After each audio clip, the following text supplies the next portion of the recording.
Naitala ang pinakamababang bilang ng mga Pilipinong nagsabing mahirap sila sa loob ng mahigit 3 dekada.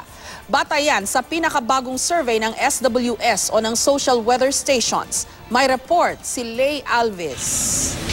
Mahirap po kasi ngayon sa wala akong trabaho Laging kulang, laging kailangan mangutang para may pang-support at the next day. So mahirap pa rin. Tama lang, nakakaraos din naman.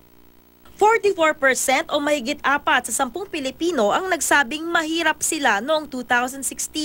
Ang numerong ito ng self-rated poverty ang pinakamababa simula noong taong 1983 o sa loob ng 33 taon. Ayon sa SWS, malaki ang kinalaman ng inflation o antas ng pagtaas ng presyo ng mga bilihin sa pagtingin ng tao kung siya ba ay mahirap o hindi. Ang unti-unting pagbaba ng self-rated poverty rate ay maaaring kaakibat ng tagumpay ng ating pamahalaan na maibaba ang mapanatiling mababa ang inflation rate.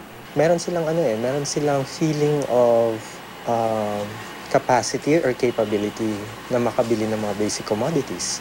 Dahil din daw ito sa mga pangmatagalang programa ng pamahalaan na ngayon ay nararamdaman ng mga mamamayan ang resulta. Ayon sa Malacanang, patunay itong dama ng mga mamamayan ang pagbabago.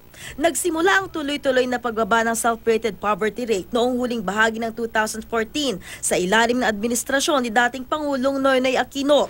Nariyan din daw ang panibagong pag-asang nadarama ng mga tao tuwing may bagong administrasyon. Isa lang itong palatandaan ng bumubuting kalagayan ng average Filipino.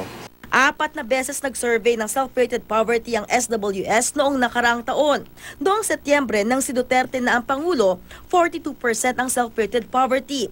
Tumaas ito ng 2 percentage points noong Disyembre sa 44%. Pinuna ito ni Gabriela Party List Representative Emmy De Jesus, pinuno ng House Committee on Poverty Alleviation, na nagsabing dadami pa ang mga Pilipinong maghihirap dahil sa pagtaas ng presyo ng mga bilihin. Lay Alves, GMA News.